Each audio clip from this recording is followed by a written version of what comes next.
Alright, it should pop up now.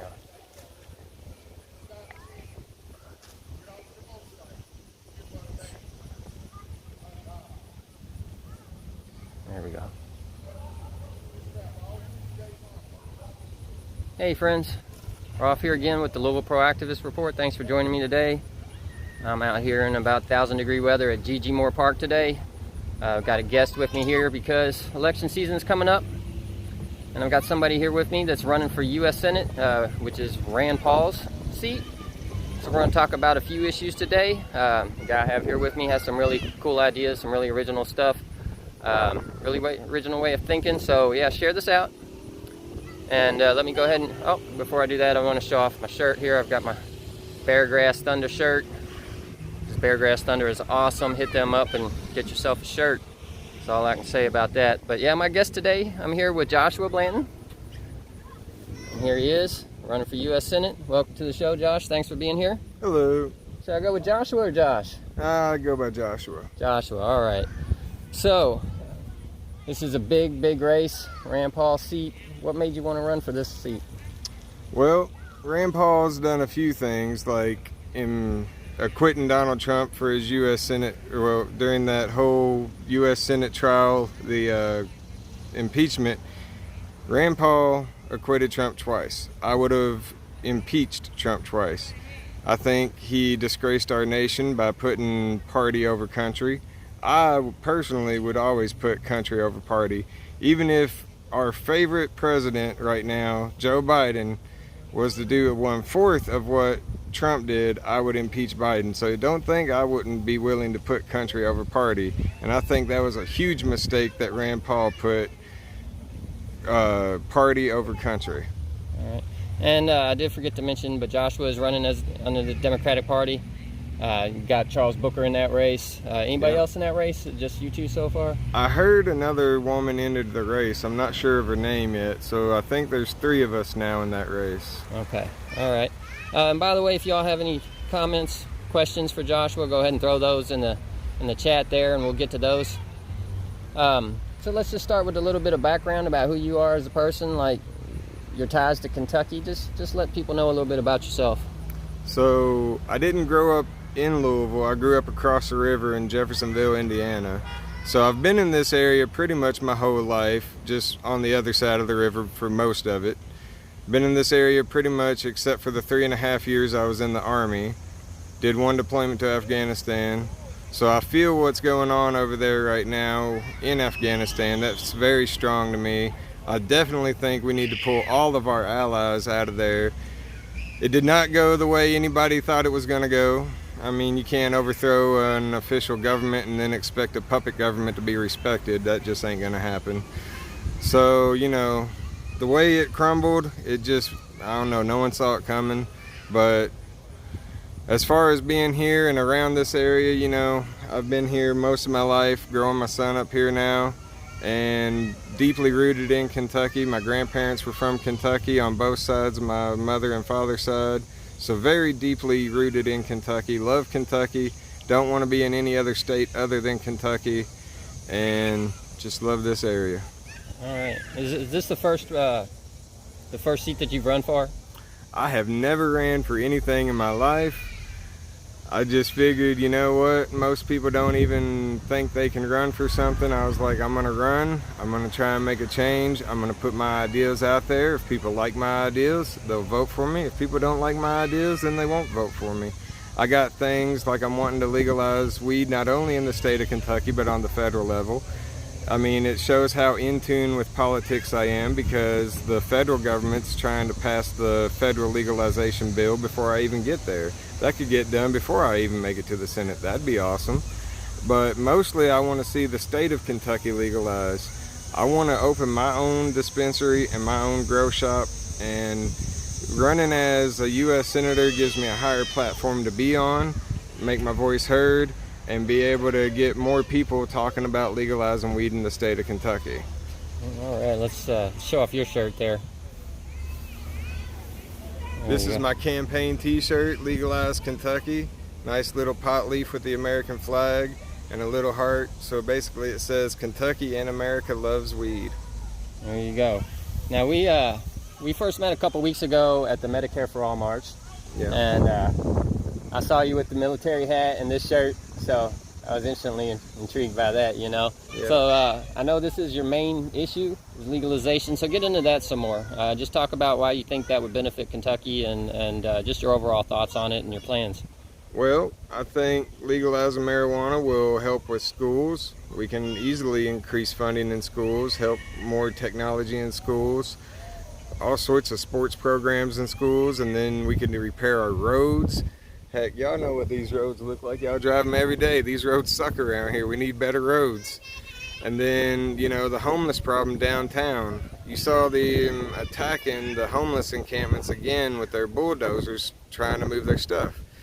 Heck, I heard that we're giving a new hotel downtown about $2 million subsidies, but you want to attack the homeless instead of helping the homeless. That just don't make sense to me. So maybe if we legalize weed in the state of Kentucky, we could help our schools, the roads, and the homeless. Nice. And I assume you're also for decriminalization to go with legalization? I just want full legalization and expunge records. If you ain't got no other criminal record with that weed possession, expunge records, full legalization. Like, I want full recreational, full medical. I want people to grow at home. I don't want there to be any steps in anybody's way of being able to have any access they want to get medical or recreational or homegrown. Nice. And I'll say this too, if you do get in, however we do it, we got to do it to where it doesn't create a Marlboro situation to where it's legalized for the people and not just for a big corporation to come in and take it over. And I think that gets left out of the discussion a lot. But yeah, like I said, we did meet at the Medicare for All March. So talk about Medicare for All. What made you want to go to that? Why do you support Medicare for All? Well, I think, you know, medical treatment is one of the three main survivals to human survivability. So medical treatment, food, and shelter. So I think everyone should have access to all three of those. Those should be human rights because you need all three to survive. So I very much support the Medicare for All March because I think everyone should have access to health care because no one should die based off of how much money they have versus if you can afford to live or not. That just shouldn't be the way it is. So Medicare for All, food, and shelter, I think are the three human basic needs, and those should be provided at minimum for everybody. I like it, man. You're speaking my language so far. Legalization, Medicare for All. Those are two things I'm big about. We're the only, you know, civilized country that doesn't provide health care to every single citizen, and you know, it's much needed in this time. So definitely appreciate any time somebody's throwing support for Medicare for All. Exactly. All right, so real quick, got a question here from Neil. It says, are you a Blackstone Cherry fan? Blackstone Cherry.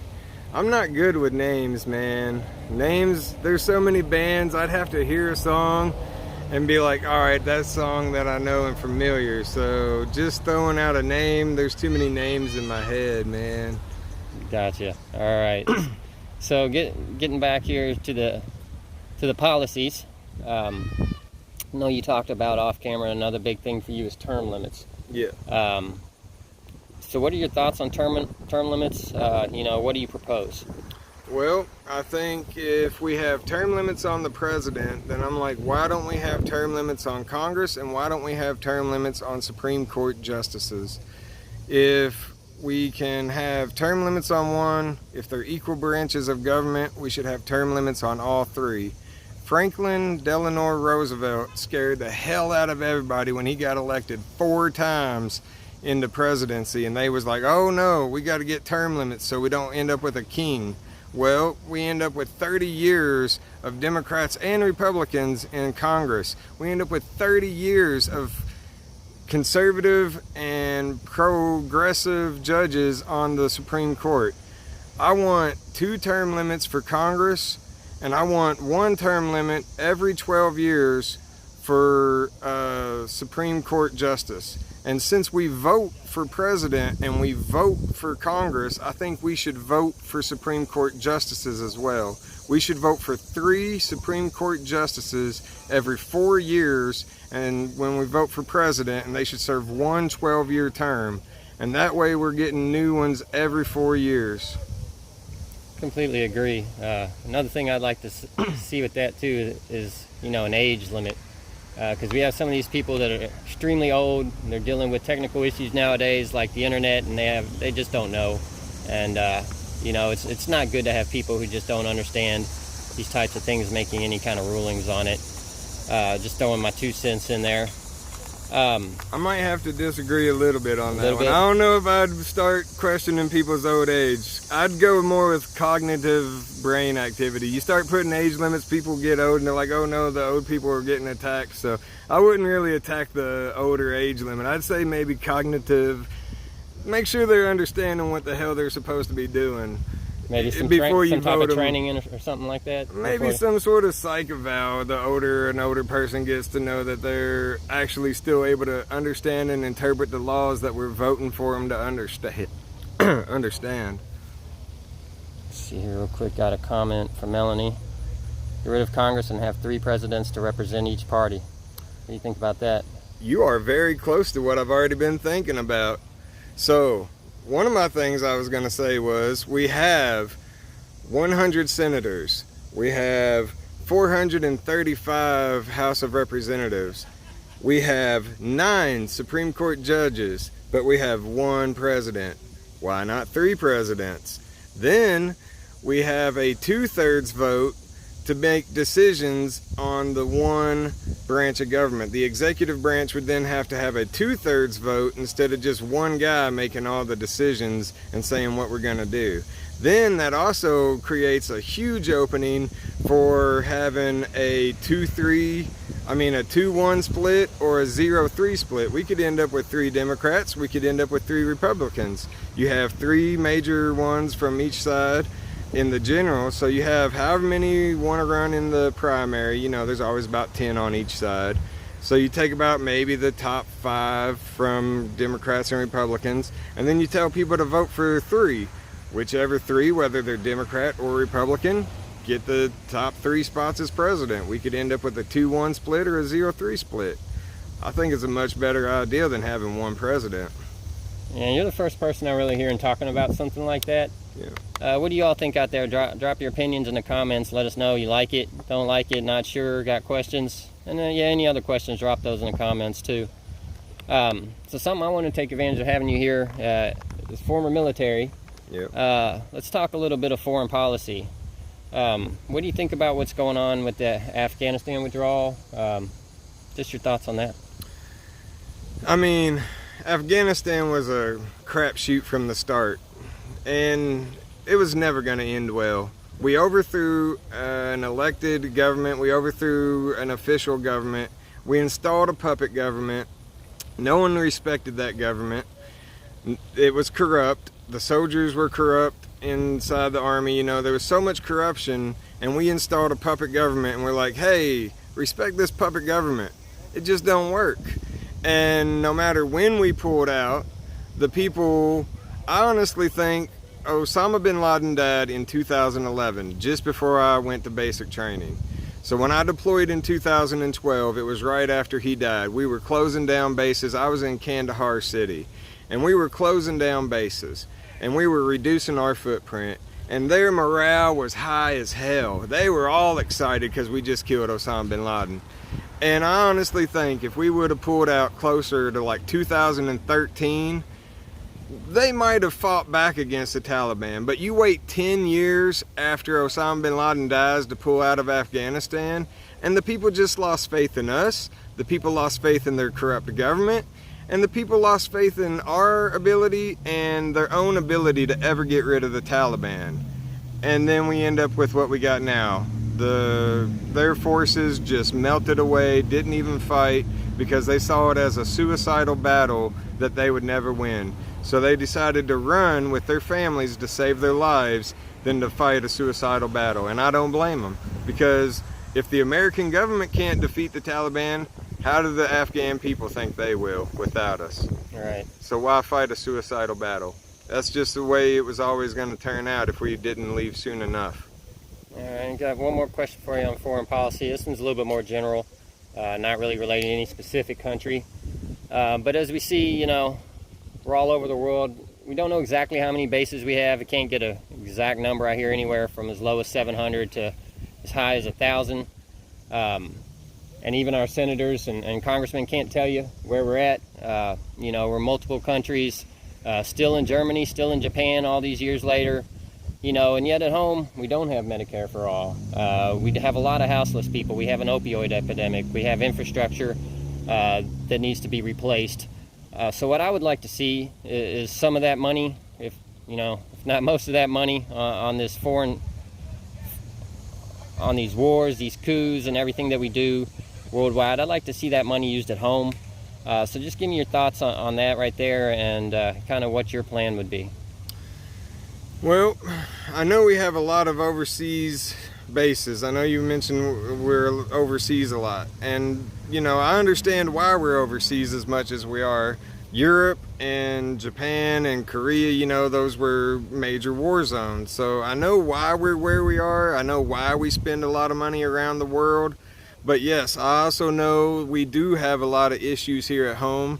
So finding that balance of how to spread our money and influence around the world to protect our interests, because if crap ever broke off in Europe and we weren't there to control it, Europe would flip out. We are keeping Europe safe for the last 70 years, so we can't leave Europe. Why? Because they don't know how to control themselves apparently yet. I don't know. Why are we still there 70 years later? I mean, Germany's not really an issue. Russia's not, well, Russia is a bit of an issue. I don't know. Putin's always getting something up. You know, I ain't going to go too far into Putin, but I don't like Putin. I don't know. See, what is it, KGB agent? It's just not good. I don't know. We shouldn't get into Putin and me and talking about him. I might say something bad. All right, well, let's switch back to some domestic stuff then. All right. So what are some other policies you'd like to talk about that, you know, if you got in office, you'd want to work on? Well, see here, what all have I already talked about? I can't remember. We got the legalization. We've got the here's a good one. Second Amendment. I think someone I saw on here talking about gun safety.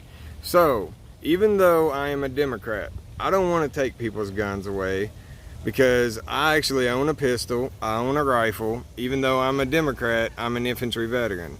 So I support the Second Amendment, but I also support background checks on everybody. I support even doing psychological exams to make sure you are mentally prepared to handle a weapon. And I think everybody should have weapons training. You shouldn't just be handling a weapon with no weapons training. That doesn't make sense to me. So the three common sense things on weapon safety should be psychological exams, background checks, and weapons training. And I want to look at the Second Amendment, because that's just too vague.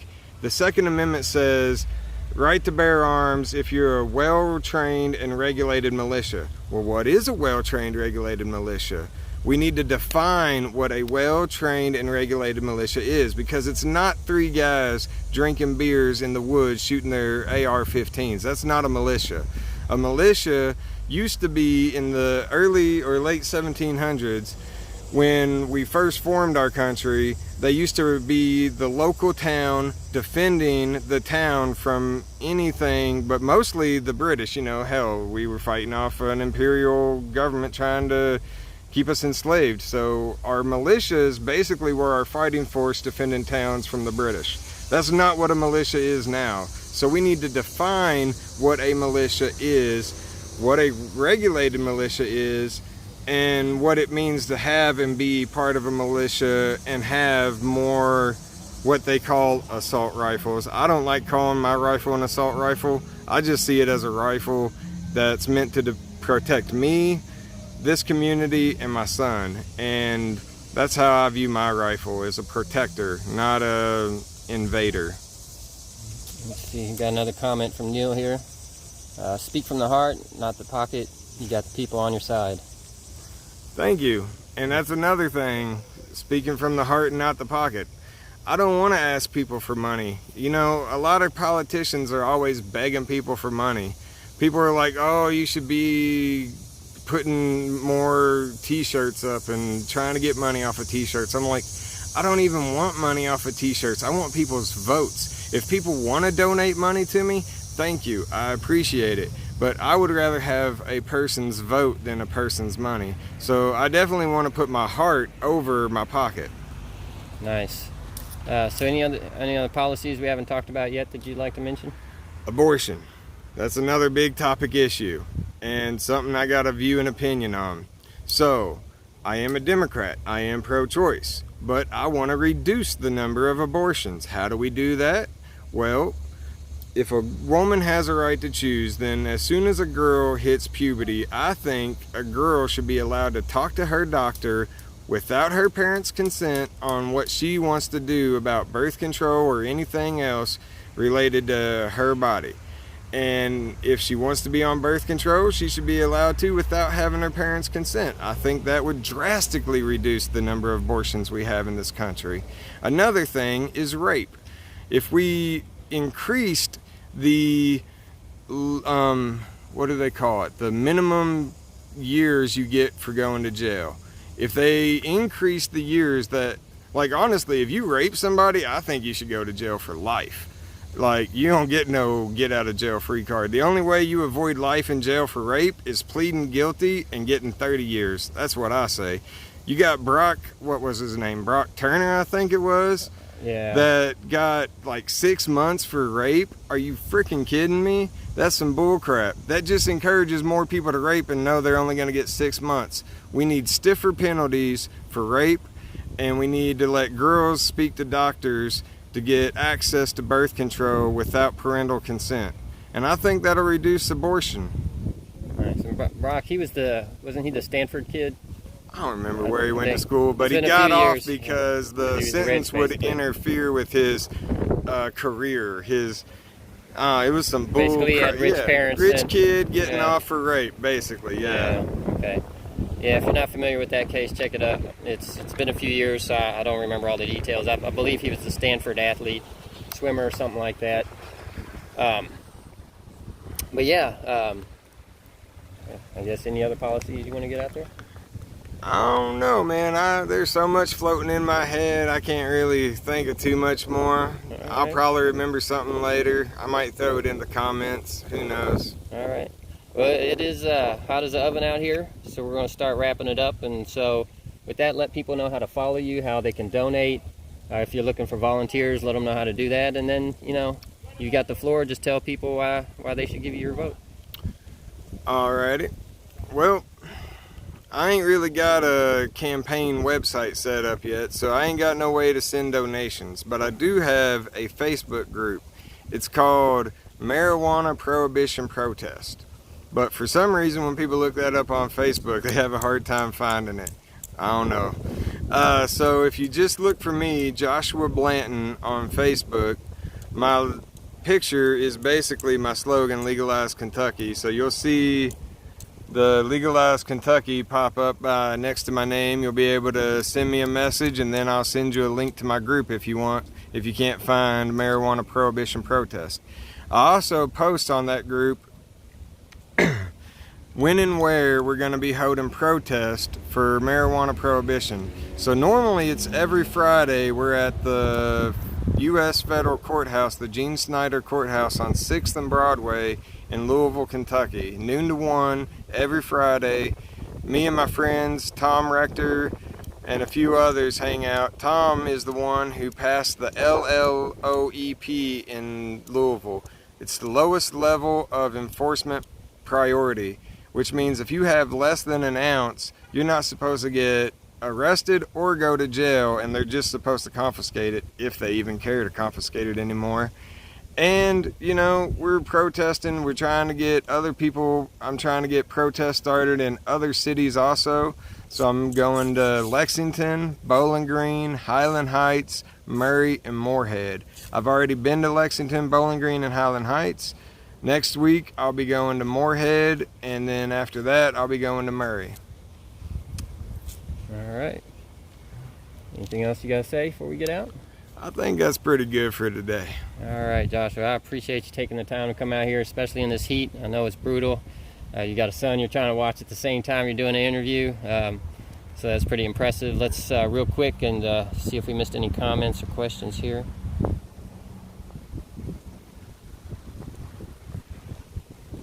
Oh, are you connected with 420 Lifeline? I do believe that's Bridget's group. Yeah. Me and Bridget protest together down at the courthouse. I was actually at Victory Park with Bridget a few weeks ago. So, yes, connected with 420 Lifeline. Yeah, shout out to Bridget and 420 Lifeline. She was also at the Medicare for All March. Yep. So yeah, she's out there doing good work. Check them out. So all right, I guess that's where we're going to cut it, people. Share this out. You know, follow me on Facebook, YouTube, Twitter. I'm on Odyssey now. Working on getting on Rockfin. It's taking longer than I figured, but we're going to make it happen. So hit all those buttons. You know, click that heart, click that like, click that follow, click the bell. You know what to do. And share this out. That way more people can find out about Josh, you know. But that's all we got for now. Thanks for watching. And until next time, and remember, always think critically.